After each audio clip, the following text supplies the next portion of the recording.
Hello, fellow watchers and enjoyers. Ash and Piggy here from Watching Walford, bringing you the Watching Walford podcast. It's episode 84, and today's episode is going to cover the biggest storylines and takeaways from week 80, from week 29 of 2024. That being the 88th episode of this podcast. All the episodes from the 5th of August 2024 all the way to the 8th of August. The main storylines are a slight sub-story with Sonia and Reese, where he is like, I proposed to you, but bloody hell. You know, that ring's gone missing. Where's that bloody ring gone? Cindy and Junior's affair continues. Nish meddles in Suki's business, and Suki and Eve's proposal, and finally, the hot button topic, who's blackmailing Linda? Which I can imagine not jaws dropping, just the amount of fucks. Just way. It's like, oh, fucking hell. Oh, is that babe? She's going to come back. Oh, Shirley's back. Who is the blackmailer? Oh, no. People just have too much. Just hello, guys. I'm actually sat correctly in my chair this time. I'm not like leaning over to the side. I actually put myself in the chair so I didn't spill my coffee. Because then I'd have Ash going, look at that fucking baby spilling his coffee. Wow, wow, wow. Fucking making fun of me for spilling my coffee. I'd never do that. Couldn't be me. Yeah, I say that, and then he cuts up my food at Wembley because I can't use it. Please help me, Daddy. Please. I can't cut up my steak. Yeah, but I thought this was going to be dragged out for a month. But it's not. It's literally announced on the Thursday, fucking announced on the Wednesday, revealed on the Thursday, like, fuck me. I understand shock value and everything, but I'm like, come on. Do we really have it? Could you not wait a week or two? But yeah, we'll obviously get into that. We'll get into that at the end. That's the final topic of today's podcast. But yeah, now it's the time of the podcast where we shoot the shit for about half an hour or however long we feel is necessary. And then from that point onwards, we talk about the EastEnders. So, as always, mate, how have you been? How has your week been? Well, obviously, I don't know if you know this, Ash. Well, he's back in the cinema. Well, they're back in the cinema. Did you know that? Did you hear about this, Ash? Obviously, if you don't know who I'm talking about, Spider-Man, because it's Tobey's Peter 1, Peter 2, and Peter 3's Spider-Man films, or Tobey, Andrews, and Tom's. And they're back in the cinema. So obviously, sadly, Miles Morales got left out. So no one gave a shit about Miles Morales, sadly. But they're back in the cinema. And I went to see it yesterday or Wednesday when this comes out, and so did Ash in a different cinema because we live in two different countries. Surprise. And what I just quickly want to say, how did you find it? Like, obviously you've probably watched it on your phone or on a TV, but how did you actually feel in a surround sound? Like, obviously you might have surround sound, but how did you feel like in a full 360 room? Like, watching it. I mean, it was pretty good. It was one of those things where obviously I haven't been to the cinema in years till this last week where Jake was like, "Yo, you wanna go watch Deadpool Wolverine? Yeah, go on, fuck it, why not?" And then we immediately saw that all of the Spider-Man movies, or at least like within this fucking like other 2000s and onwards, were gonna be in cinema. So it's like, yeah, fuck it, why not? Why the fuck not? It was pretty alright, honestly. I was wondering first how it was gonna like upscale to like being on such a big screen, because you know it's an old movie. You know, will it be scaled up properly? Or is it gonna be like YouTube, where it's like, oh, take a look at these fucking black boxes around everywhere? No, it was pretty right. It was quite fun in the cinema. And I don't know, it's kind of finding some peace within the cinema because it's not too bad. You know, the scariest thing about it is like, oh, you want a fucking, do you want a drink? £5. It's like, what? Yeah, give us a fiver. Actually, I bought a drink beforehand. Michael Buffer has an energy drink. It's called Let's Get Ready to Rumble.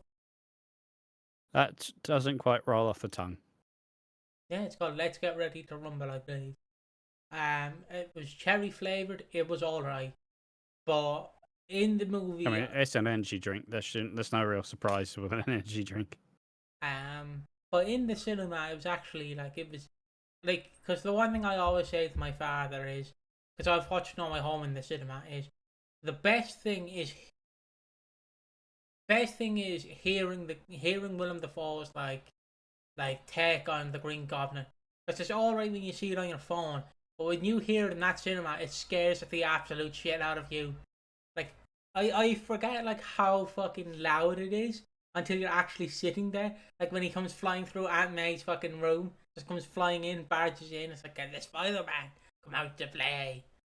I remember it being so campy as well, because it is so campy, but that's what adds the charm to it. Because it is the 2000s, and obviously since wrestling is hot at the time, they even have the Macho Man Randy Savage in it, which leads to one of my favourite memes. Is like, did you know that Macho Man Randy Savage became a multi-time world heavyweight champion and a wrestler for 27 years to play the role of Bonesaw McGraw in 2002 Spider-Man?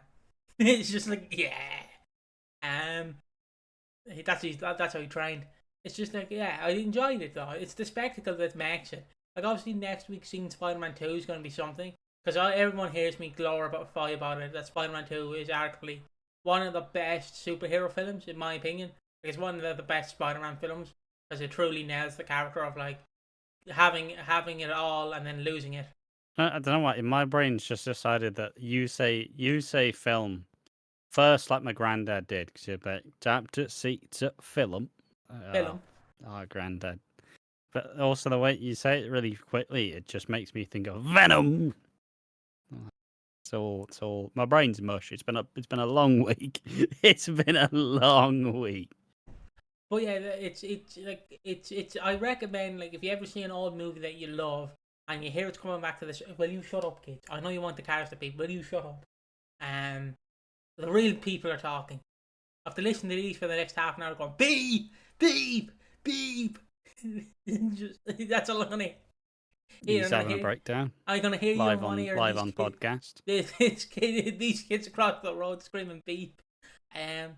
But yeah, it's one thing to see, like, if you see, like, if Fight Club, I wanted to see it in cinema, but I didn't. If you want to experience an old film in a cinema and you see it's coming to the Odeon or Cineworld or Venom, you can, obviously, I recommend going and seeing it. Like, any film you think of, you can go see it in the cinema. I've really ripped myself with that. I'm laughing each time. It's just the right spot. It's what's making me. I suppose before I fucking do this, obviously, next week is a week off. It's next week is a week off. I feel like I've needed it for a while. It's been a very busy couple of weeks. I'm fucking knackered. So if I'm a little bit checked out, blame how busy we've been. But yeah, Spider-Man, it was good fun. It was nice. It's a movie that I used to rewatch religiously, because if anybody's watched this for any period of time, you generally know that I'm not really a big superhero film kind of guy. Like, you know, I'm not really watching all the fucking Marvel movies. I'm not really giving it, like, at this point, to me, more than like 2. That's enough. I've had enough. I don't need to fucking see what, I don't know, like Ant-Man's gonna fucking. I don't care. He's a fucking ant. Fuck off. I don't really find them particularly interesting, but Spider-Man was always one of the ones that's a bit more fun, because at the end of the day, it's usually not like, oh, the world's fucking ending. It's just, oh, there's just some fucking guy who's he is killing people, but it's not like, do you remember that time that the Green Goblin snapped the entire world and existence died? No, I don't actually. Like, Spider-Man as a whole is a lot lighter, especially the earlier ones, as opposed to like the recent fucking trilogy where it's like, and everyone's gonna die. It's like, fucking hell, guys, it's Spider-Man. Yeah, And you that's I prefer grounded. I prefer it being a bit more down to earth. Yeah. Yeah, because to me, Spider-Man is how you interpret it. Spider-Man can be anyone. Because that's from what I know, Stanley does not care, like, or did not care. He's dead now. Did not care like what way you interpret his characters, because he was No. like, Spider-Man can be black, he can be white, he can be gay, he can be bi, he can be trans, he can be whatever you want him to be, because that's what Spider-Man is. It's like any Yeah. hero, which I love, which is unlike DC, where it's like you can't show Batman having sex, we can't see the Batcock. It's like, why? Batman, he doesn't get pussy. It's like, just do it. It's not gonna fucking hurt anyone. Um, but Spider-Man, like I'll always say Spider-Man is one of my favorite heroes. It's Spider-Man and Daredevil, and that's why I want to see when they eventually do the Secret Wars movie, that they finally say goodbye to all the past characters that came before MCU. Hugh Jackman finally gets to rest and finally gets to stay at home and actually rest. Is what my dream is that in Secret Wars you have you have a team led by Tobey Maguire, you obviously Spider-Man, Tobey's Spider-Man, Hugh Jackman's Wolverine, and Robert Downey Jr.'s Iron Man. So you have the three people who made the Marvel universe, basically succeeded the Marvel universe, as a thank you, and then you finally let them leave. I'd even have Tobey and Wolverine die, or Tobey and Hugh Jackman die in the film, just to send them off. Like, they started it, they saved the world, and that's how you send them off. And if you ever want to bring them back, just say, oh, they're variants. Like, who gives a shit? But you're not going to want them I'd rather back. not. If you're gonna kill them off, kill them off. Yeah, that's what I'd You want. can't fucking have your cake and eat it too. But it's But he's not dead. This is some alternate reality fucking Spider-Man. It's like, oh, fuck off. Grow up. Commit to something. But that's how I view it, and I always view that the Tobey Maguire franchise is that the version basically is about him struggling as an adult, not realizing who he is and what he's supposed to be. That's kind of the same with Andrew Garfield, where Tom Holland is just, guys, I'm Iron Man. No, you're not. Yeah, I know. I'm sorry, but that's how I interpret them. But that's how I prefer it. Like, I don't want fucking Spider-Man to be a fucking worldwide superhero who's a part of a fucking superhero team. Like, keep it ground back to reality. He's a fucking kid who got fucking bit by a spider, and at the end of the day, fucking he has to learn whether to be good or whether to be a prick, and he has that choice to make. Yeah. It's just kind of about discovery, really. It's about finding out who you are and who you want to be, what responsibilities this big fancy power has. I mean, everyone wants to be Spider-Man, but no one wants to be Peter Parker. That's the problem. Yeah, right. Cause That's my I don't want my superhero films to be like this big fucking magnum opus where it's like, well, here you go. All these superheroes are teaming up, and this one guy, he's just gonna delete existence. Existence is gonna die. I'm like, sorry, nah, I'm not here for that. I'm not fucking here for that. In seeing it in cinema, fucking.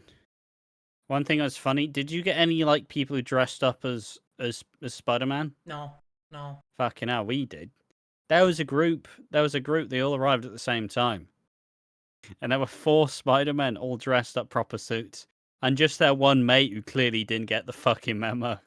He came as guys, I thought you were joking about dressing up as Spider-Man. Nah. Well, I can't go back and change now, for fuck's sake. And so you just had 4 Spider-Men. And one guy just fucking, just ashamedly staring at the floor like, nah, for fuck's sake. You've done it again. Obviously, I would, if I seen someone dress up as Spider-Man, I'd obviously shake their hand and be like, fair play to you. I couldn't do it. Did bump into an old mate of mine, Lee is his name. He loves the How to Train Your Dragon franchise. He considers it the best franchise, I think. He considers it one of the best franchises. And last year, my dad had a bit of trouble with Lee. Nothing bad happened, but I've told it before. we were watching Across the Spider-Verse. I think it's Across the Spider-Verse, and basically they go or into it's one of the two, and it's like, oh, they turn to my dad and go, oh, how did you find the film? Obviously they asked me, and I go, good. Turn to my dad and go, who's your favourite Spider-Man? Is it Tobey Maguire? Is it Andrew Garfield? Is it Tom Holland? Dad being like, and I'm just sat there, standing quiet, and he's I like them all. And then we leave, and he's like, fuck you, you fucking can't say the word. Let me out, hanging out of my ass. So there you go, that's what you get. So I met him last night or Wednesday, and I went, oh, you stole my fucking seat, you bastard. Fuck you. Messing with him. And his friend Tyke was laughing with him, laughing, like, and I was like, it's like, I thought I recognised you. And I went, yeah, you embarrassed my dad last year, Spider-Man. And I was like, oh, I know who you are. I mean, obviously, like, I'm easily the spot. Like, you're gonna see me walking on the street, like, there he is. But yeah, it's fun. I recommend people to do it if you're going to see a film. Now you're saying, and it does sound like I'm saying Venom. Whenever I say film, I'm contradicting myself, thinking I'm saying Venom. Fuck you. But I do recommend it. Like, it's honestly a great experience. Like, the Star Wars films are coming back. It is very fun. It's a very fun thing to be able to do. It's a nice way to, because obviously when the original Spider-Man trilogy, and I don't think I watched any of the Spider-Man in the cinema, so it's nice to have the option. And also, my mate is fucking Odeon Limitless, so I'm getting tickets on the cheap. Fucking fuck off. Am I spending like a tenner to watch all the Spider-Men each? Nah, I'm alright, thanks. Nah, I'll fucking manage without doing that. Since it's on a Wednesday, they have in my local Odeon they have a thing called Bargain Wednesday, so the tickets only cost me £5. That was not bad then. So all the tickets came to about £30 to see all of them.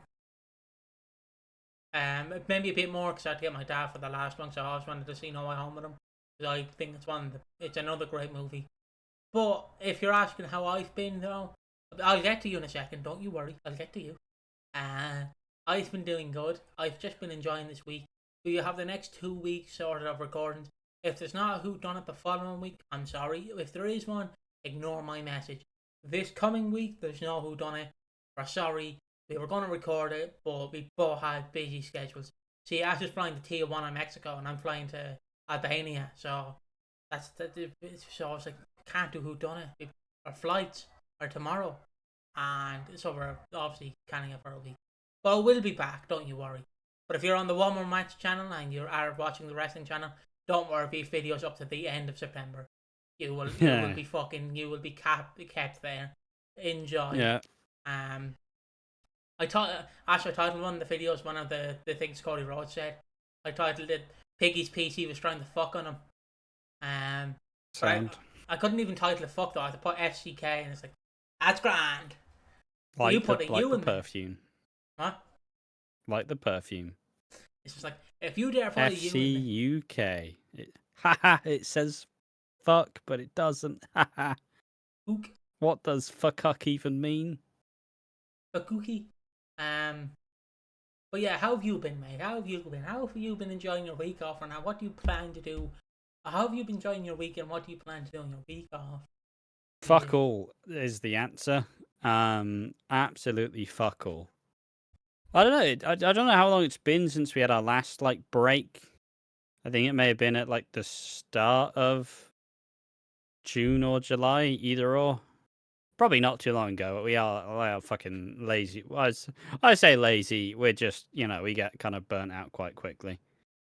But yeah, it's been going. It has been going. Bit of stress, bit of angst, but we have been getting there. But I do look forward to fucking getting some time out. It feels like, when was the last time we even had a break? That's my question. I want to say late June, early July. Or mid. But yeah, it's just I don't even know. Yeah, it's been alright. Not really much has changed. I've been, as I said last time, I've been speed running a bit more. I've been just a bit more active in general. It's been quite fun, but also I am sleepy, so I unfortunately don't really have much interesting to add to anything. Obviously, it's not really on doctors. Obviously, we're going to Thorpe Park soon. Me, Ash, and Slater. An Englishman, a Scotsman, and an Irishman walk into a roller coaster park. I did mention to Jake that we're going to Thorpe Park, and he's like, "You cheeky bastard! Not fucking. You're going to Thorpe Park, and you didn't even consult me." Because I don't know, I've not really had an opportunity to go to a theme park in a while. And I do generally like them. Like I went on a bunch of the rides, but the main issue is where I'm at. There's not really too many theme parks around. Like obviously the closest one is the West Midlands Safari Park, which is fucking cheeks. You got the Rhino, you got the Twister. That's it. That's all you got. There's the Cool Log Flume. That's fun. But yeah, so it'll be fun. It'll be fun to head to a theme park, and if I particularly enjoy it, Jake will be like, bloody hell. You want to go to Alton Towers? Yeah, why not? Obviously, Piggy, Like, you do you can't like go. rides? Do you like roller coasters? See, you don't know me. You don't know me. Like, the one thing I love is a sketchy one. You know the ones they put up in the middle of a field.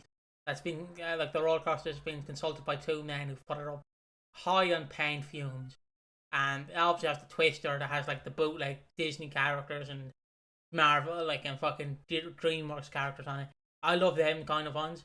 I don't know if it's carnival or what it's called, but I love it. I just love it because like, how can a roller coaster by two men be safe? How did that get past how did that get past the safety inspection? Oh yeah, we can just move this roller coaster around. Is that safe?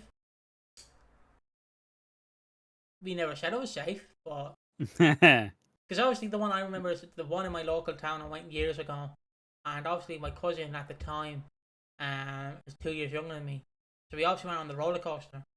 And so I'm shitting because I'm afraid of heights, but I'll go on a roller coaster if anyone wants to go on a roller coaster but don't want to go by themselves, I'll have to go with them. Unless it's a fuck off roller coaster where it's going straight up, it's like boom. But I'd go on it for the crack. Not with food in me, obviously.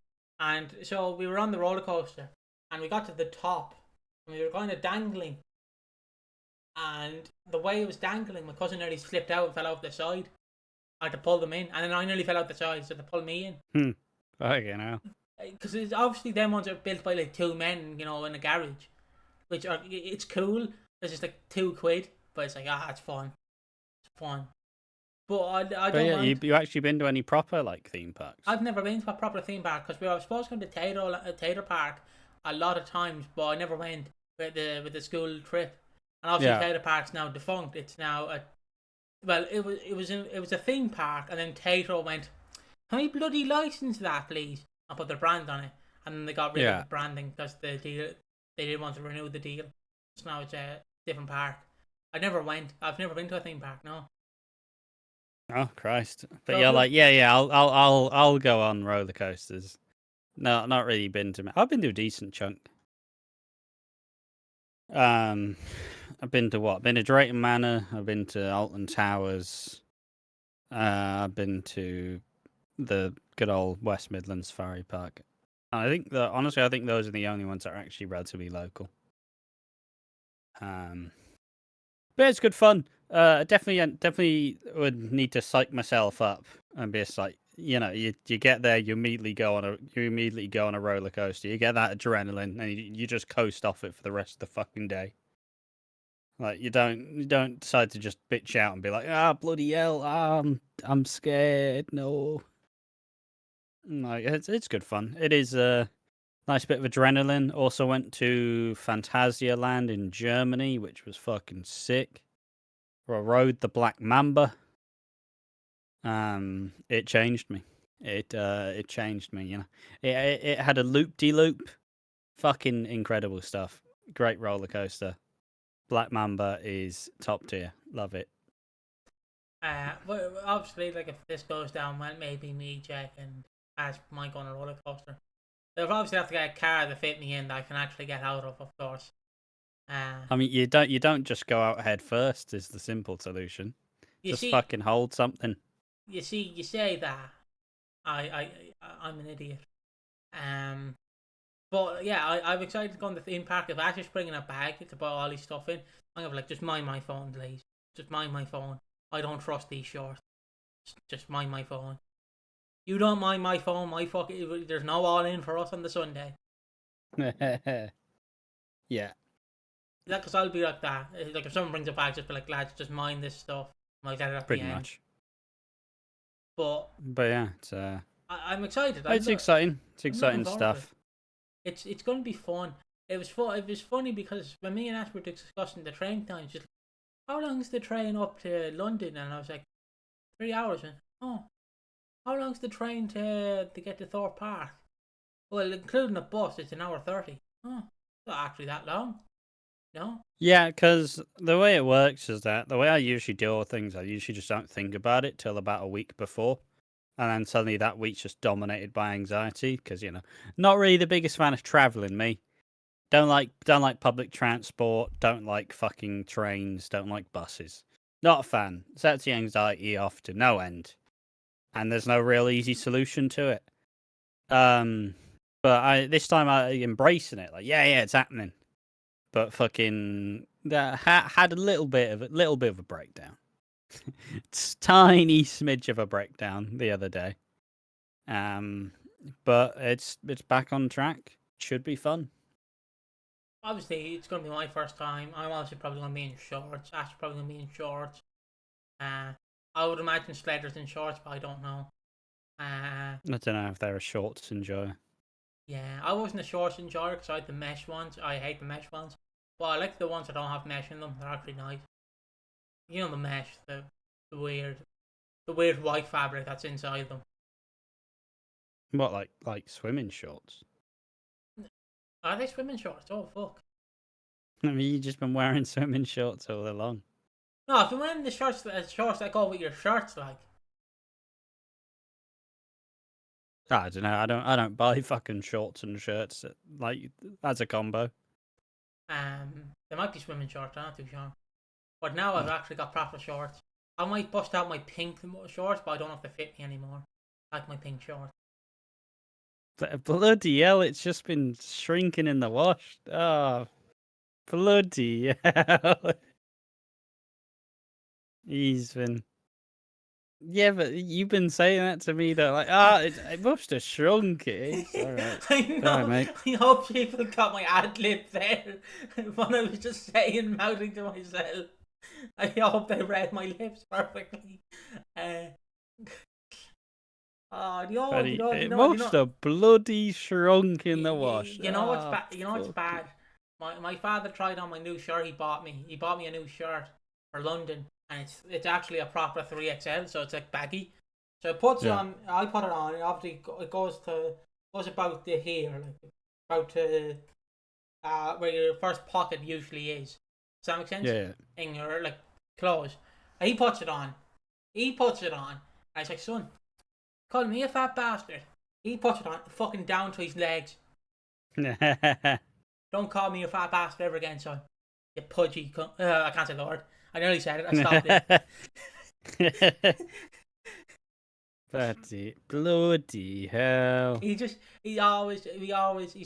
because how he envisions it, if he insults me, he'll make me lose weight. But I'm just like, no. So any time I get up, it's like, you're having cornflakes now, you fat bastard. Oh, look at you. He doesn't mean any of that. He's just saying it to encourage me. I mean, it's just back and forth. It's just how it is. It's just part of British culture, really. Where it's just like, fuck you. Just if anyone's allowed to do it, it's family. Like it's a part of the fun. It's like if something shit's happening to you, the whole friendship group's laughing about it because it's funny. But like but it's like it's universal. Everybody gets the abuse though. It's not just like, oh fuck this guy. It's just like, oh, they fucking shit themselves. Well, they're not forgetting about it at all. Did I ever tell you? It's funny because it's not happening to you. Did I ever tell you I did shit myself outside a bus stop once? Why are you making this a public story? I obviously had the flu one time in about 2016. Okay. I didn't know I had to go to the bathroom, so I went out and I dropped one in my pants. I went home and yeah, that was it. Shit myself once. Yeah, well, I feel like we all shit ourselves once. Let's be honest. Yeah, but when you do it as a kid, it's a bit less embarrassing. Yeah, I was 12. It's like if you shit you, and even when if you shit yourself when you're like 20, it's just like it's funny, isn't it? Just funny. Um, But yeah, it's but yeah, I think that's the. Do you have anything else before we wrap up this weird segment? I just hope people will enjoy our next few weeks of videos. Yeah, some of them might be dated, but just know we've got it ahead of time. But we don't know what Yeah. happened at that time. We're not time travelers. Also, just to end it on a funny haha. Did you see at the Olympics there was a man who nearly won the? I think it's the pole jumping. He nearly won it, but he had a massive knob. Oh, he fucking schlongs the fucking pole. His massive knob cost him. Straight raw dick in it. Yeah, but a poor bastard. Yeah, it's funny, but you can't even be that upset. Obviously, you can, because if it costs you actual success, like, But like, it's not my fault. I've got a big bubby. But like when I seen him just like doing the pole jump, like when I seen him and he gets over, and then all you see is just this fucking thing like that, just boom. Yeah. And then someone put like a manager of like a football club walking on the pitch clapping. You've probably seen the clip before, and it's like this lad going into the locker room knowing the women know he has a huge bobby. Just like, I'm the man, I'm the man, I'm the man. Just like. But yeah, I wanted to end on that, just end it on a funny Olympic story. Also, the names coming out of the Olympics. One of them was called a fucking whore, I believe. One of them was like called H-O-E-R, and it was just like whore. Funny names when you include the world. The names you get. But yeah, there we go. There we go. Ended on the Olympics. Piggy laughs at funny word. Just if you have a massive knob, don't try and do pole jumping. Pole vaulting. But yeah, let's talk about the EastEnders. The main stories are Sonia and Reese, Cindy and Junior's affair continues, Nish meddles in Suki's business, and Suki and his proposal, and finally, who's blackmailing Linda? Gonna start off with the Sonia and Reese stuff. It's a very small one here, so it generally just plays into the rest of the stuff. Sonia and Reese are excited about the engagement, but decide to not shout from the rooftops out of respect from Debbie. Eve notices Reese's engagement ring, notices it's like her old nan's ring, and she tells him to not let anyone get in the way of your happiness. You know, good message. Reese is expected to resize the ring, but he fucks up and then claims that, bloody hell, Sonia, I was mugged. How many times is Sonia going to believe him? If I was a Reese, I'd have so many trust issues. I just got mugged. Bloody hell. So Reese then sells the ring to Eve for $2,000. Her wages are on a fucking bat van. I'm not sure where she's got that fucking $2,000 fucking rabbited away from. I want to know, like, where the fuck did you pull $2,000 out of your hole? You're working in a bat van. Also, yeah, sure, you used to be a lawyer, but you're not anymore. I mean, why should You've not been on that anymore? lawyer salary for. I mean, yeah, I guess she did do a bunch of work for Nish back in the day, so maybe that lined the pockets. But like, she can still be a lawyer if she wants to. Yeah, but she was struck off, so she probably isn't allowed to practice law anymore. Oh, but she can still be an advisor, but I don't think she's allowed to practice law. Plus, who's gonna hire a lawyer with a criminal record? But also, I guess Eve probably isn't having to pay too much. She lives in the house that Suki owns, and yeah, like, getting that fucking rent free, baby. Also, I just want to say, I will obviously get. I think the character's called Aisha. Yes. I look. I could just switch to the two of us. No. Oh, do we need to go this now or? No. I just quickly want to say the scene I love is later on where he's just like talking to Suki, like, yeah, I have to sell my businesses. What about you, Suki? And then obviously Suki tells her. Then he walks in and it's like, what do you do, Eve? Like, working a BAP fan? No, you work in a BAP fan. That's We all need BAPs. Yeah, that's something. It's like when you're going out with a highly expensive, like your boyfriend or girlfriend's like a lawyer, and you clean horse shit for a living. That's just like, yeah, I clean horse shit. That's what I do. But my husband's a lawyer. There you go. We all can win the lottery sometimes. But yeah, she just somehow gets $2,000. Reese gives the money to Ted, who gives it to Phil and says, "You shouldn't swim with sharks if you're still swimming with armbands." Pretty good line. I did Quote enjoy that it. daily. I really do think they are giving a very. They're just giving Teddy the most ridiculous fucking lines, and I adore it. It is fantastic. But yeah, that's the Reese and Sonia stuff. Everybody's been complaining about how heavy it's been on Reese and Sonia. This week they have a little bit of a break. So Cindy and Junior's affair continues, and Buddy gets turned up a notch. Cindy feels put out because Ian's away and wants that extra bit of company. Junior rebuffs Cindy's advances, so Harry opts to flirt with her and stays to have a drink to make Junior jealous. This does make Junior jealous, and he goes right after her, and they bunk up at the Beals. She dismisses Peter and once again arranges to meet up with Junior. Peter's late to cover a shift, so Bobby gets wrangled into the opportunity of becoming a manager of Beals Eels. She drops him right in it because apparently, I don't know if they're just working with the one fucking person doing everything, but the way it came across is Bobby is now the front, like on the desk as like the waiter and the like welcomer in, is a waiter and has to make all the pies and shit and has to make all the fucking food. Which, if I got fucking wrangled into that, I'd be fuming. Like, what the fuck? Where's the chef? What the fuck's the chef doing? Kind of related to that story, I remember once when I was working in the complex with my father. I was about 7 or 8, and obviously one of the lads, the owner, like, Ash knows, well, doesn't know him, but he's heard stories of him. He basically went, all right, here, Piggy. Here, Piggy. I know there's a party going on upstairs, and obviously I'm like 6 or 7. I'm like, yeah, John. I just come, John. Yeah, John. Yeah, there's a party going on upstairs. Just follow me. Brings me upstairs.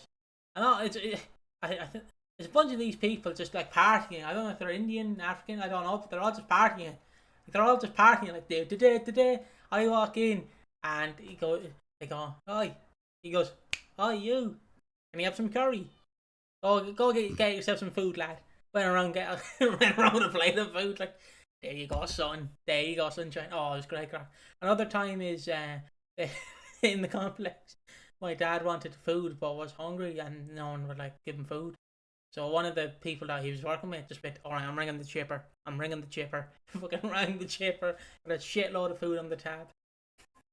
Nice.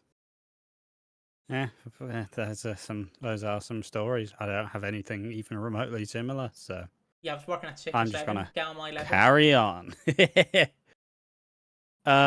Yeah, so Bobby is then the cook, the waiter, and the front desk man, and so she drops him to do everything so she can bunk up with Junior. Anna helps Bobby settle into the role, and they wonder if they can manage. Big Mo's sulking in the wake of Stevie, and Freddie tries to get Mo to birdwatch.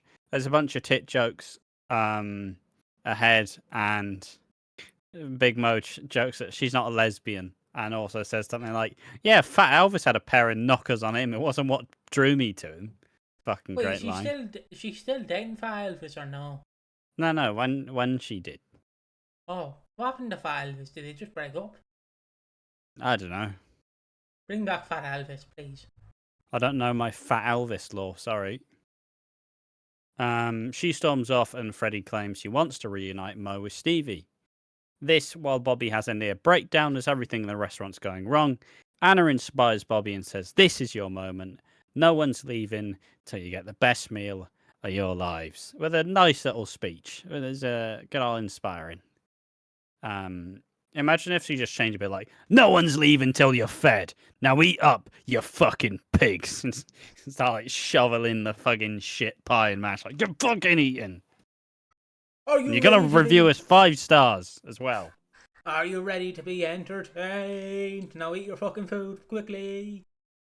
I would not trust Bobby. Let's be honest. Like he's no experience in this market. He's making fish and chips. It is a step up from fish and chips. I do agree. Like I'd had some pie for dinner. It was lovely. An old steak and onion, I believe. Delicious. Or mince pie. I don't have enough pies. Just in general. Pies I mean, lovely. you wouldn't say that by looking at me. Of course, you get fucking out. He's on the fucking sauce. He's getting that steak and ale banged in. But I'm not. Yeah, never really. Don't eat too many pies. Pies are good. They're fucking great. But like, it's one of those things I just never have. I feel like pie is such a British thing. Oh yeah. Like Well, it's just you want some really stodgy and like fucking. You need all that like stodge to like make all the meat and everything taste really good. But like, if you were just having the meat by itself, it doesn't fill you up properly. So you need all that like fucking stodgy carbs to fucking make it a proper meal. I mean, I love like just on the topic of pies. Like, what would you? Are you a steak and onion? Are you chicken and mushroom? I'm a chicken and mushroom kind of guy. See, chicken and mushroom is fine. I don't mind mushroom. Mushrooms are alright. But if I have a choice between steak and fucking chicken, I'm choosing steak every fucking time. There's a lovely like the gravy. Wow. There's a pie company that I love. It comes in like a tin kind of thing, like a round tin. Well, yeah. Fry bentos, I believe they're called. Oh, yeah.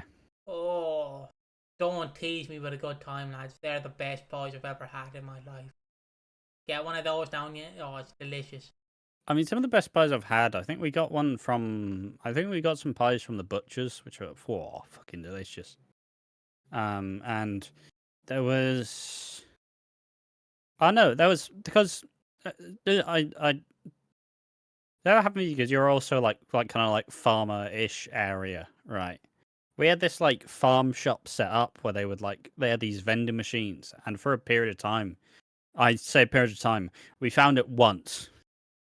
Once they had like a fucking pie, like a locally made pie in the fucking thing, and it was just like fucking steak and kidney, fucking. Oh, it was delicious. And then we never saw them stock pies ever again. It's a fucking gutting as shit.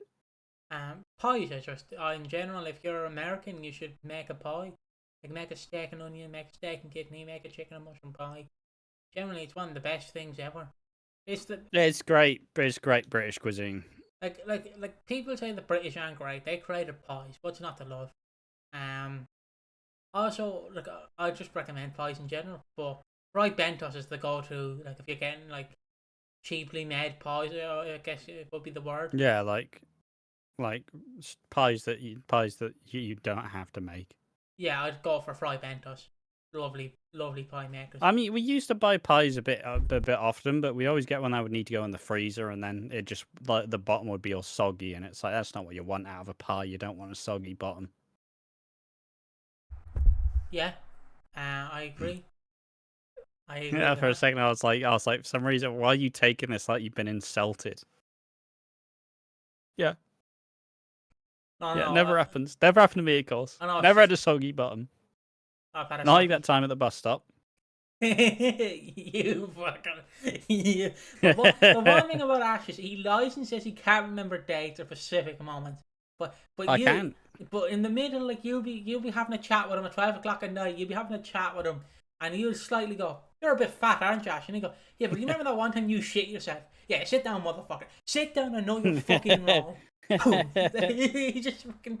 Yeah, you need me to have a call back. I'll fucking nail it each time. Fucking no stress. like, I'll remember that one incriminating detail. But again, recommend pies to anyone. I would go to Beale's Eels. I would honestly try a Beale's Eels pie. Yeah, for sure. Why not? Say that. I'm not eating. What do you eat with a pie? You either eat it on its own or with mash. I'm not a fan of mash. So you either eat it on its own then. Yeah. Or get a bit of bread and put the bread in it. Bread and pie. You've never put bread in... Is this like you with fucking rice and spaghetti? If you never put bread in, like, if you never got a bit of pie or a bit of bread and rubbed it around the pie. I mean, dipped it in. No, I don't necessarily think so. Obviously, it's not as outrageous as it fucking might be. But you obviously just dip it in the pie to get a bit of the... Yeah, you just get the gravy. Yeah, you get the gravy on a bit of bread, and then like beans on toast or beans on bread, depending if it's late at night. But yeah, fucking. I don't even, where do we even go from here? Yes, pies are nice. Would you try? The question is, would you try a Bobby Beale pie? Yeah, fuck it, mate. I don't. As long as it doesn't give me the shits, I'll manage. You know. Oh yeah. That's all I ask. That's the one thing you don't want is getting. I've not necessarily got very high standards. If it tastes good, if I enjoy it at the time, I'll eat it. You know, I don't think I have a very refined palate. But yeah. I can never say to my father, I have my body's like a temple. Freddie asks Ted if Stevie is any closer to coming back. Ted tells him to think less and he wants a cotton chips. Shut the fuck up, Bobby. I am here for food. Anna and Bobby toast their success just as Cindy arrives late and then yells at Bobby. What? It's such a mess. What are you doing? Oh, I don't know, fucking Cindy. You left me here with no training. Just like... No, I'm not going to make that fucking... Anna stands up for them and leaves Cindy with all the cleaning duty. That felt right. That felt necessary. Fuck you, Cindy, you cow. Mo agrees to go bird watching with Freddie as long as he brings the refreshments. And then after Cindy agrees that Bobby is still going to be manager, Peter's like, "What? Why am I not doing it though?" And Cindy wants to bunk up with Junior again. Bobby notices she's acting a little bit weird. While they're bird watching, Freddie and Anna joins, and he talks about how it's always about finding the beauty in every creature. And he says it's a great way to settle his mind, because obviously he's got ADHD. Bobby runs into a horny Cindy and Junior, where she manages to hide him away. And they get away with it. And Anna and Freddie have a really cozy moment where he tells Anna, Anna and Freddie have a cozy moment, and then Big Mo is like, "Yeah, you guys like each other, so fucking, there's no real choice. Just fucking do it, you dickheads. Come on. Do it, Anna. You know you like him. Stop lying to yourself." And she's like, "What? Nah, no way. Never knew that." But yeah, it's good stuff. It is indeed good stuff. Nish meddles in Suki's business and Suki and Eve's proposal. Avani wants to swan off into town to make Nugget feel better, and Nish gives her money. He claims he needs to make things right, when we all know that this is all a little bit sus. Amogus. Who's the sussy backer? It's Nish. While eating breakfast, Vinny and Suki talk the details of Nish's plan, and Eve wonders, like, yeah, you should probably just stop it. Honestly, it's probably just not worth it. He probably does know. Don't fuck yourselves over. Martin questions whether Priya's actually getting a job or not. Nish asks if he wants to spend time with Vinny or Avi instead. He covers it, thinking that Nish wouldn't want to know, but this sets up the next stage of his plan. He welcomes Aisha into Walford East and says, "The only reason I came was to wonder why you took my husband's life." And Suki notices Aisha and is thrown off when she decides to leave and wants nothing to do with it, nothing to do with the ridiculous Panesar Game of Thrones. It's my words, my phrasing. Anybody who uses it has been listening to me. So he explains how Aisha was like a best friend, more than a friend. And Nish thought it was your husband I had feelings for, but I never corrected him. She's horrified at how if she was brave enough to admit her feelings, maybe Hardeep would still have been alive, trying her best to make sure Aisha knows that she is sorry. Suki reminds Aisha how much she's changed and how little Nish has. Aisha doesn't live in London anymore and left after Hardeep. Aisha makes sure Suki knows she doesn't blame her for the death. She explains how she always knew she was gay, but with their background it can always be harder, and Suki wishes she would have known. Aisha's seemingly living a great life, and it's taken a long time, but she's genuinely happier. And they both kind of agree that Nish is just a fucking clown, which is good fun. Just fuck this guy. He's still the same guy. At least them two have clearly changed and are living their best life. But yeah, it's nice to see. What do you think? Do you think of the dynamic of Aisha and Suki? Honestly, want them over even Suki. No. Is that bad to say? But even Suki so fucking sucks. Let's be honest. You might be your first true love, but there's nothing better than an old flame. Not my words, the words of famous writer John Paul Drawn. So yeah, I enjoy the dynamic. I want the two of them to kiss, make out, have babies. I don't know how that's physically possible, but I want them to have babies, and I want them to live a happy life and fucking throw Eve under the bus. Don't want this marriage shite. Fuck you, Eve. You don't deserve a happy ending. Give me Suki and Aisha. I know Aisha's left now, but still. Has she? Has she? I guess it is a guest stint. I wouldn't be surprised if she isn't seen again. But she's a very cool character who is nice to see. It's nice to see them using guest characters to still further stories without actually making them a massive fuck off part. But yeah, good stuff. Enjoyed it. Aisha and Suki return to Walford East, and they absolutely dust Nish off. Like fucking, yeah, wow, Nish, isn't it great that we're with each other and you're still all alone, aren't you? You fucking little bitch. Look at you. You haven't changed at all, have you? You loser. Yeah, fuck you. Aisha says, "Now you can go to your grave knowing you took the life of an innocent man." She says, "I hope when you take your final breath and close your eyes that the last thing you see is Hardeep's face, his eyes, his suffering." So, fucking, Do we know? I'm smoking that line all day. Yeah. What are you saying? Do we know that her husband, like, would he have been accepting of her coming out as a lesbian? I mean, no, we don't know. No, we don't know. Because I get the feeling she was not in an abusive relationship. No, there was nothing implied. Like, from everything we can tell, they were very just obviously. From what she said, she knew she was gay, but obviously she had this family, and that was what she loved. And she still talks about how hard it was to lose Hardeep, so there was still love there. So I'd argue that she is, was in love. But yeah, just to get the camera off Ash while he's researching, I enjoyed this. Obviously, we'll talk about the Eve stuff in a second. I'm kind of out of frame, sorry. So I don't know what I want more from this, but I enjoy them dusting off Nish. And then it's a fun dynamic for sure. And then I just quickly want to run through Nish's motive. Nish is still in love with Saki, but it's to be fair, I'll get to that in a little bit. Never. Says, I appreciate the effort. We will get there.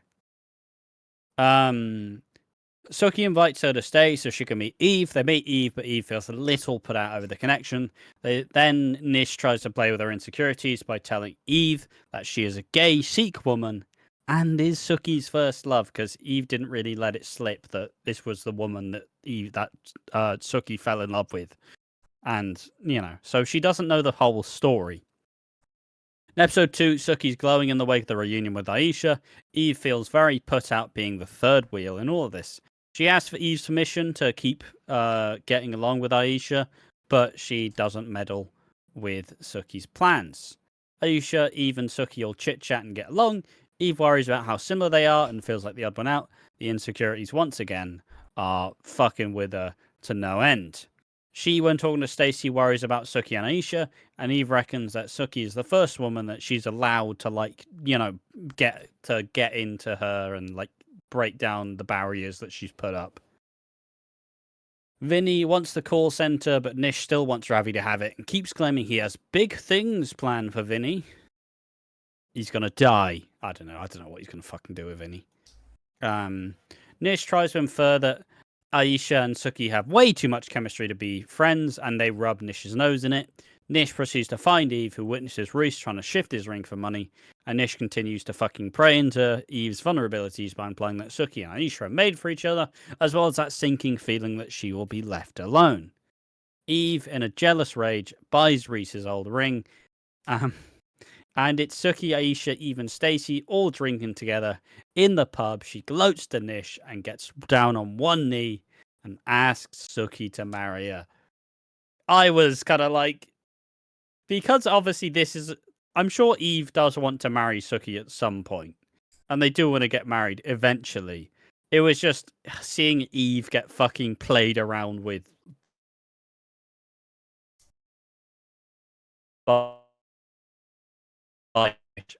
Was no, make it stop. I was a little bit embarrassed when Eve got down on one knee, and I was like, no, that's not God's way. No, I was just like, that's not. Please, Eve, it's too soon. And that's pretty much what Suki thinks, as she doesn't really like the spectacle of it being in front of everyone, and Nish postures and then rubs Suki's face in it. Stacey yells at Suki for rejecting Eve, but she helps Suki realize that Eve has been wound up, and by Nish, who is toasting Suki and Eve's downfall. Interesting moment where Ravi tells him, "Oi, shut the fuck up. Stop reveling in it, you dick. Shut the fuck up. No good can come from this." Stacey opens up that Eve feels pushed out, and Suki is slightly confused as to why Eve feels pushed out. And in a confrontation with Nish, Suki pushes him down and threatens to kill him, and says, "I will kill you and enjoy every second of it." Okay, this might be a bit of a rogue theory. Is there a reality where Nish makes it look like Suki killed him? Yes. I feel like maybe it's just me going on a fucking wave, but everything's set as that if Nish suspiciously died and Suki could be in the firing line, I could honestly see that happening. I know it may be a bit of a weird thing with the 6 happening and them having to cover up a death, but it feels like something that Nish would do. The last thing I want to be able to do as I'm alive is to make Suki suffer even more. I mean, my general theory is just I don't mind. I love when Suki says we tried to kill Nish, and then Stacey responds, tried it once, didn't work. Good line. Obviously, I think I know what's gonna happen to Vinny, where Nish is gonna get him involved in some dodgy business, and then obviously Vinny's gonna he's gonna. Have you ever seen this TikToker, right? Where he's in the car, and he's obviously role playing. He's in the car. What do you want me to do? Do you want me to chase them? And he's obviously like fake crying. Have you ever seen that fucking? No, you haven't seen it. I need to send you it afterwards. He's basically in the car and he's going, "What do you want me to do? Do you want me to chase them? Do you want me to chase after them?" Like, his face is so red. I'm just imagining that with Vinny. Like, what do you want me to do? Steal jokes from them? No, just. But yeah, I think it's I think it'll be a back and forth where obviously Suki and Vinny think that they've got the upper hand, but Nish has been playing all along. And it does feel like he's gonna set him up and implicate him on something. Because it's Nish, he needs to have the last laugh. But yeah, perhaps I think it'll be an interesting thing because obviously Nish does die anyways. I don't believe there's any way that he doesn't die. That is all but guaranteed. It's just about what he's gonna do to try and ruin like Suki's life again. I think that'll be really interesting to see. Oh fuck, where am I? Jesus. When Nish and Nugget are left alone, Nugget goes, "Why don't you just leave her alone? Everyone sees you care." And Nish says he focuses on what's important. He says he wants the one person to be at his side when he dies, and that's Suki. He claims they used to be happy, and if they can have that again just for one moment before he dies, he will be happy. And Nugget just goes, "He's gay, dude." "She's gay, dude. Motherfucker." "She's gay." Like, fucking... Sorry, it's not happening, is it? Like, I don't know. It's just very satisfying for Nugget to be like, "Yep, yeah, I want a fucking a Ferrari. It's not gonna fucking happen, is it? Like, she's gay. It's not a possibility." And this just kind of takes it, honestly. I kind of thought he would have been like, "Fuck, what the fuck do you say to me, boy?" Fucking get that hand out. It's very funny. In all honesty, it's like, it's so funny because you're sitting there intensely because you're like, is Nish gonna batter a child? Is he gonna fucking hit Nugget? Is he gonna do that one gag in Smiling Friends where the guy goes, "Ugly, ugly, ugly," and then Charlie goes, "If you do that again, I'll punch you," and he's in hell, and then obviously the guy again, he's in hell, and obviously the joke is he goes up there and goes, "Ugly, bugly," and then he just goes, it hits him right in the stomach. I thought he was gonna be like, "He's gay, dude. Take that, you fucking kid, right to the fucking heart." How's that dialysis taste? Starts punching him in the liver. Or kidneys. I don't remember what part it's needed. I just thought he was going to do that. How's that fucking feel? But yeah, just very funny. Just Nugget just be like, "She's gay, dude. Fucking pipe down. She's gay. She's not interested." And then Nish says, "God is good. He'll give me my dying wish." He won't. Probably not, mate.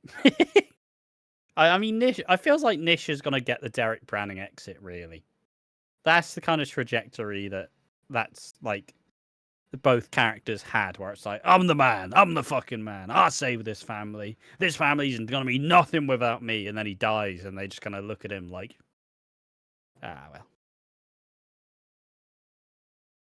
I won't be missed."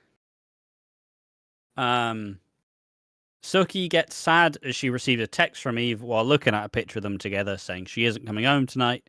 Aisha stops round to help unburden Suki, and they're about to discuss why she didn't accept the proposal from Eve as Eve resurfaces. Eve lashes out at Aisha, who decides to leave, and Suki reckons she has some questions to ask Eve herself. She's upset that Eve only proposed to her because she was wound up and jealous. And then Suki kind of says, "Look, when I think of marriage, like, I want you. I've never been happier, and this is great. But marriage isn't really a good place for me." Like, you know, and I don't think it's super unreasonable because Eve gets angry because she doesn't feel like she wants to marry her, which isn't wrong, but it's also like, this has been spurred on because you've been wound up even then, so of course she wants to marry you at some point. She's barely gotten a divorce yet. Like, my one thing is, like, I'm assuming they've only really been together for about 6 months now. Yeah, they got together. What, Nish fucked off around January. Christmas and January, and then they properly got together, like with no Nish looming.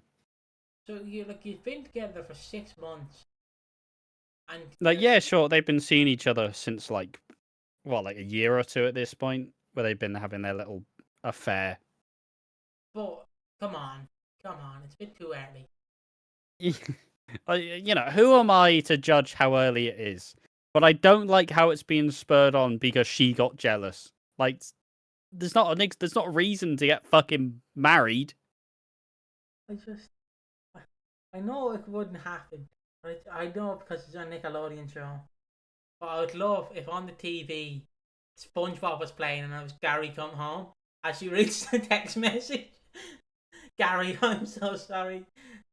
Now you're gone. Comparing Eve to a snail. Could you imagine just sat there and it's playing Gary come home? Gary come home. But like I'll also say, obviously, I understand that yes, he doesn't really open up to a lot of people. This was her putting herself very out there publicly. It's got to be a big, like, embarrassing thing. You did this whole spectacle in front of the pub, and you've been made to look like a dick, and you've been made to look like you don't like she's not loved. But like she is loved, and I don't know. I hope they have a long engagement. I don't want them to get married in like a year. Like they've only been together technically for like 8 months now. Mm-hmm. Roughly, like officially, like I don't want. I don't think these things should be like a spur of the moment thing. Like, yeah, sure, you're in love and maybe you do it, but like, it shouldn't just be I got jealous, but I want to marry you now. It's like, well, fucking, you didn't want to marry me 5 minutes ago. Fucking slow your fucking horses. It's like the Reese one, where Sonia's like, imagine if we got married. Imagine how angry people would be. Yeah, let's get married. Like, for fuck's no, stop it. All right, where's the love? Where's the love? Let's have angry sex and annoy the neighbours, because that's what cool kids do. Like, fucking one step at a time, motherfuckers, please. Stop doing things on the spur of the moment. Where's the romance? What the fuck are they called? Deck flips? Flip decks? Kick flips? Kick flips. Like, imagine him fucking just in bed, like, oh baby, show me your fingering energy, and then pulls out like a kick flip. So, then finger skateboards. Look at that, bitch. Oh my god, you're finger blasting me. Oh. Bloody hell, the wheels come off. Where's that mini screwdriver up? You have like one of the beals like ear to the door, like that's very romantic. Oh yeah, that's great fingering. That's great fingering going on there. I'm gonna kickflip this. Just fucking like just ear to the wall. But yeah, I just, again, my one critique is why didn't they play Gary Come Home while she was looking over the photos? Like, Piggy is a true critic. That is, grading. But yeah, like I understand why Eve has decided it's only something she wants to do, but she's only just thought about marriage 5 minutes ago. Fucking, it's like me getting upset because I've decided I want an ice cream, and I'm like, maybe when my brothers come back, they'll have an ice cream for me. And it's like, why don't you have an ice cream? Well, you didn't ask. Yeah, well, I wanted one, so why the fuck didn't you get one? Like, we didn't know. We didn't fucking know you wanted this. And but now suddenly I'm fucking eating like 20 ice creams. Not on. But anyways, I'm sure the Suki stands will be absolutely loving this. So, God, but in turn, isn't Heather and our Balv just an amazing couple together? Oh God. Yeah, but I wrote quite unreasonable, really. But Eve doesn't open up to a lot of people, so this was her putting herself on a fucking plate. Like, please don't fucking spit on me. Please don't send me back to the kitchen, please. I guess I'll put that suitcase away for now. And Aisha helps Suki realize that marriage wouldn't be so bad. It's just that your marriage was to Nish. You know, you didn't love Nish, but you do love Eve. And Suki returns, gives Eve a divorce lawyer, and gives a sickly sweet proposal. So now Eve and Suki are engaged. I thought they were going to make a joke about how she couldn't get down on one knee because of her foot, but they didn't, and I was sad. Oh. Yeah. But there we are. Suki and Eve have proposed to one another. And it's nice. It's nice to see it. I'm obviously I've made that the thumbnail because the Who's Linda's Blackmail is so fucking underwhelming. It's absurd. I was like, the last time we did Suki and Eve, that popped off for the channel. This time, I'm not doing it about the mystery blackmail. It's so garbage. I enjoyed it, but yeah, just imagining like Suki headphones in, the untitled album by Blink-182 playing in her ears, and it just all you hear from the headphones muffled is just, "Where are you? And I'm so sorry." Just well, she's looking at the text message. Just not her being an emo. She never got to be that with Nish, Never got to be that teenage. Exactly. I mean, she does love metal. Obviously, that's unrelated, but it is a metalhead. Loves the mosh pit. She did technically do the Wolverine meme. You know, the one where he looks at the photograph in the bed. It's like, oh no. Technically did that. I guess. But yeah, who is blackmailing Linda? There's a newspaper about the upcoming trial, and she's being tailed by this tall, ginger lawyer type. Linda is struggling to deal with this and fails to keep sober. This man is called Fraser, who's an associate of Dean Wicks. He claims that if Linda retracts her false witness statement, then Dean will admit to the rape. Fraser pressures her, explaining, if you can't handle me having a little chat, then how can you handle testifying in court? Elaine stops it before it goes too far, but Linda is clearly rattled. They think about calling the police because they want the whole ordeal over. And Johnny tries to remind her that Dean plays games, so she insists that she will take the stand. Once left alone, however, she goes straight for the rum. Linda forgets to take Annie to a dentist appointment, and then at the dentist they explain how Annie may need multiple teeth taken out since her dental care has been neglected. Obviously, this showing that she's not taking care of Annie as much as she's as much as she's needed to. She lets the family know how much they've been slipping with the kids. They'll sort it out as long as you can make it through the trial and move on. Linda then brings up someone and wants to talk. Who is that someone? It's Jack, who she called. And Linda tries to figure out if she can she wants to figure out if she can not go and be fine.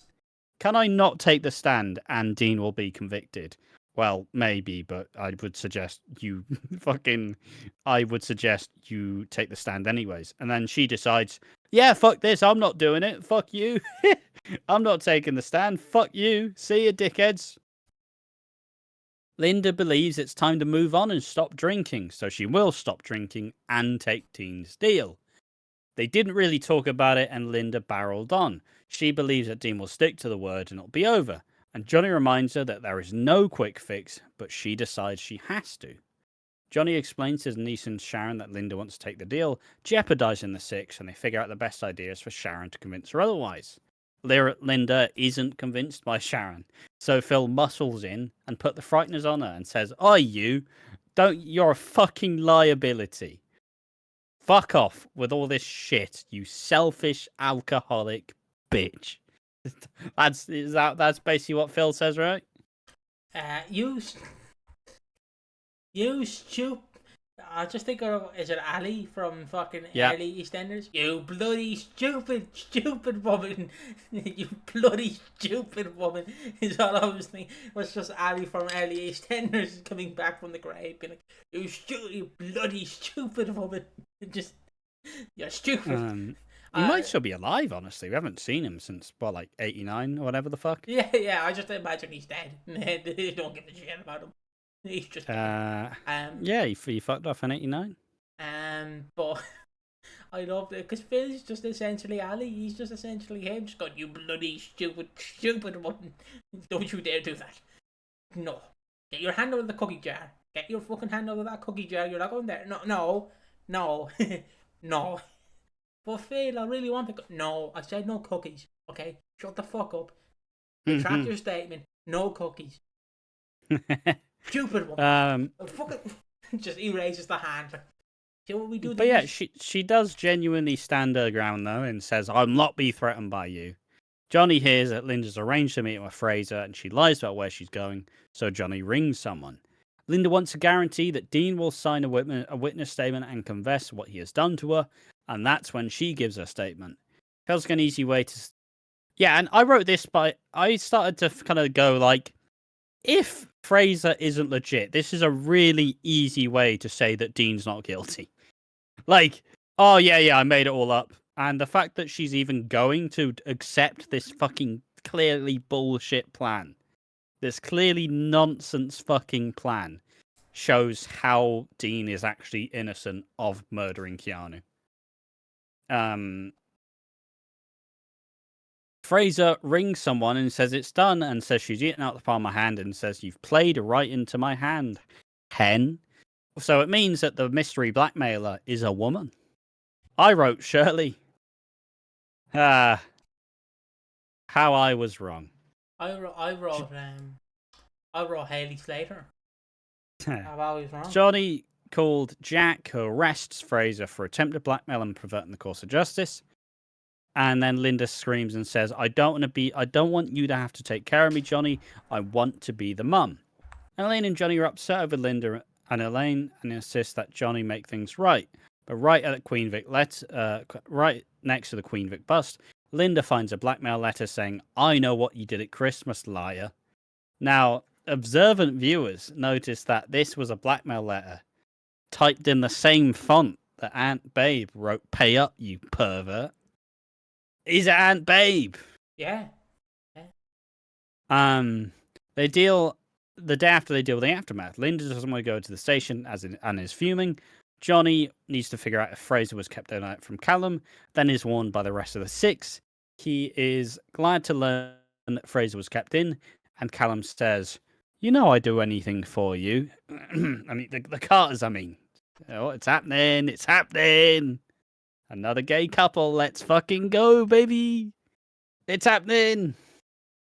I'm ready for Jallum. I'm number one in the fan club. I'm ready for Connie. Yeah, that's an option. There is another note, and Linda is inconsolable as she reaches for the bottle. And Johnny finally fucking snaps and says, "Can you stop being so fucking selfish? This whole thing rests on you. You can't handle it. You have a couple of weeks. You need to fucking sort your shit out, or you're going to jail. Fucking sort it out, Linda." It's great. It's sexy, angry Johnny. Fucking yeah. When he yelled at Linda, I was like, "Me next, please. Me next." do me. I literally do. And this is the reality check that Linda's needed, and she prepares to go to the police station. It went well, but when she returns, she sees another blackmail note and figures out that the blackmailer is in the pub. She makes a massive scene and draws attention at anybody who has an envelope. She goes to Honey. She goes to I don't remember who Stacey. The first one was. And Stacey, and she goes to Bernie. They go Stacey, Honey, Bernie. And she fucking freaks out, draws a lot of attention. Elaine's always like, get her upstairs. Drinks on the house, guys. Johnny reminds her that she is strong and they'll fight to get over this. We then cut to Dean, who's talking to the blackmailer. Says, look, it's getting to her. We're playing her like a fiddle. And he tells them to keep sending letters. And then the camera shot. We pan to the blackmailer. Is it Aunt Babe? Is it Shirley? It's Bernie, for fuck's sake. Why have they fucking done this? Why have they done this? Also, that was the first time you've ever had good timing with that. I was setting it up. I was like, I'm doing it. Like, Bernie is the mystery blackmailer. Discuss. What the fuck are they doing? I don't understand. Why is it Barney? Like, obviously, I get that she has a lot of unanswered questions about Keanu, and she's kind of asked Linda a couple of times before, like, yeah, well, what you say? And she can tell that Linda's not really fully telling the truth. But, like, I don't mean to be rude. I don't think Bernie's capable of blackmail. Like, as I don't know, man.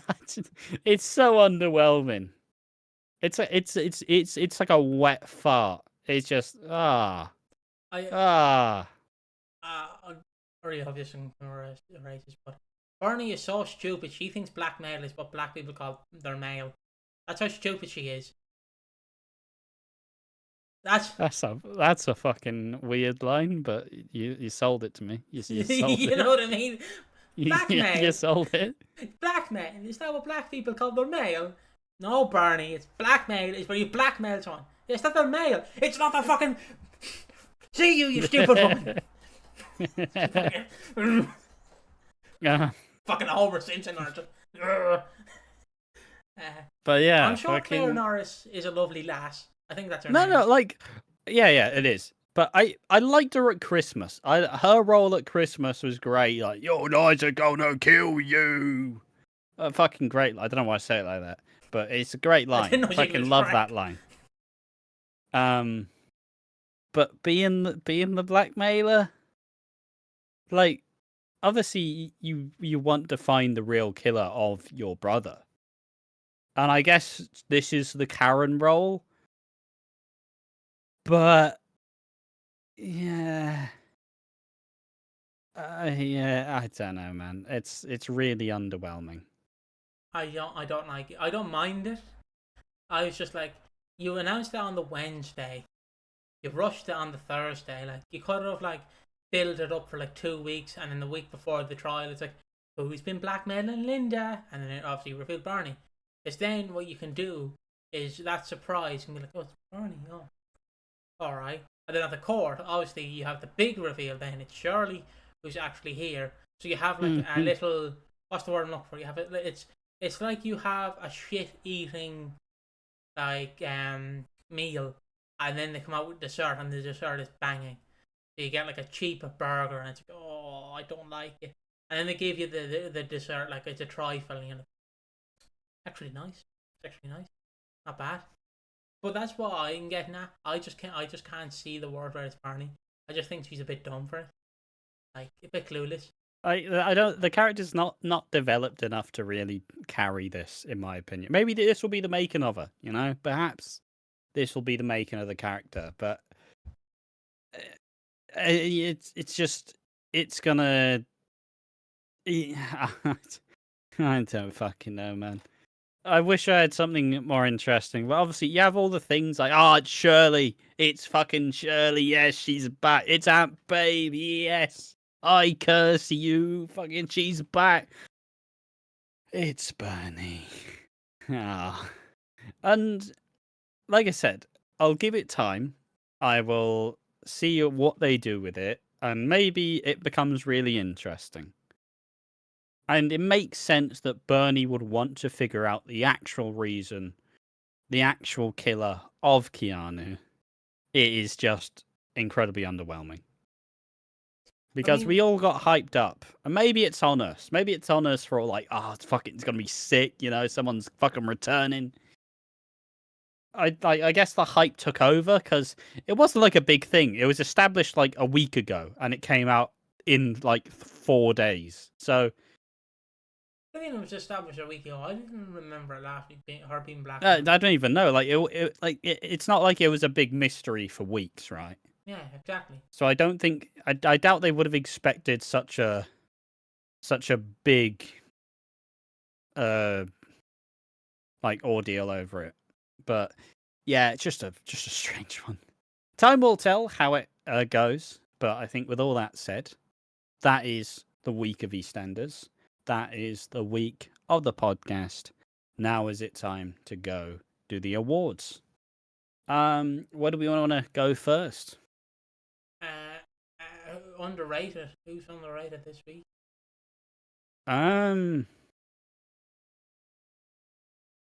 Big Mo. I think I already said Big Mo. You can have her again. Yeah, I'm picking Big Mo every week. Anyone else really stood out to me? Had some good lines. Teddy's getting it again. They just have such stupid lines that they give him. It's so good. Like you mentioned the art of war. Fucking gold. It's Freddy, shut the fuck up. I want my chips. Yeah, cheers. Also, just I think there in my town over there's a place called Leo Burdock's. It's a fish and chip shop, and when I tell you it's one of the best fish and chips you'll ever have, I'm not lying. Like when I go there, if you ever do come over to Ireland and you stay in like a hotel, I can bring you the free to the town over with my leap card, and I'll bring you to the best fish and chips you'll ever have. Until he tries one chip, it's like, oh, it's bloody rotten, Piggy, bloody rotten. But I just Who's underrated? Who's underrated for me? It's gotta be Alicia. Is that her name? Aisha. Yeah, she's underrated. Want her more than even Suki. I want Ioki. Fair enough. The Keanu Taylor Award of Excellence. Who was the most wooden?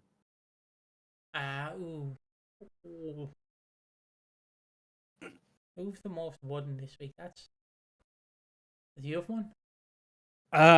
Fucking Cindy, for the amount of fucking bunk up she need to have. She need to work out some real fucking tension somewhere. Fucking pull that pent up tension, making her stiff as a board. Apparently. Can I nominate Junior Bobby? Yes, you can. Because I'm glad nobody takes this fucking award seriously. Because Jesus Christ, is he just his fucking Bobby's like that? Fucking 24/7, just fucking.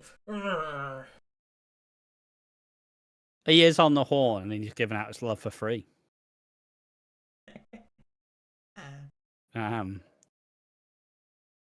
Yeah, people have some mad libidos. Finally, who needs slapping down? The writers for the Barney reveal.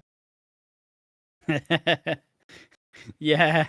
Well, I'll spin it in my own little stupid way. I'm gonna say the amount of I'm not gonna blame EastEnders because they didn't really build it up to be a big thing.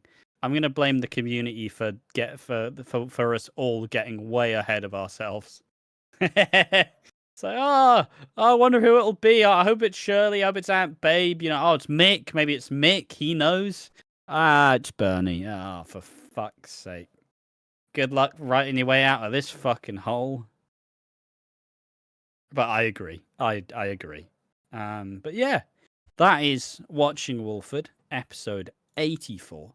Thanks everybody for watching. Obviously, podcast will be back as normal. No whodunit next week, so we're taking a week break. But all in all, thank you for watching the show. Join us next week, I suppose, as we always do. Shout out to, I believe, our member of the channel. We have Belinda Slater, who is still a member. And if you want to see the podcasts as they're released, go ahead and subscribe to the YouTube memberships program. Let me just check if they're actually still a member. They are still a member. So once again, thank you, Belinda Slater, for supporting the channel. Anything else? No. I think we all need to work on our Bobby issues because we need to go to George Jr. to get his educational class. If he's giving out them online classes to get laid 24/7, I'm intending. He's laying pipe more than a piper. I tell you what, a plumber, I guess. But that's the podcast. See you. Thank you for watching. Join us in the next one. Bye bye.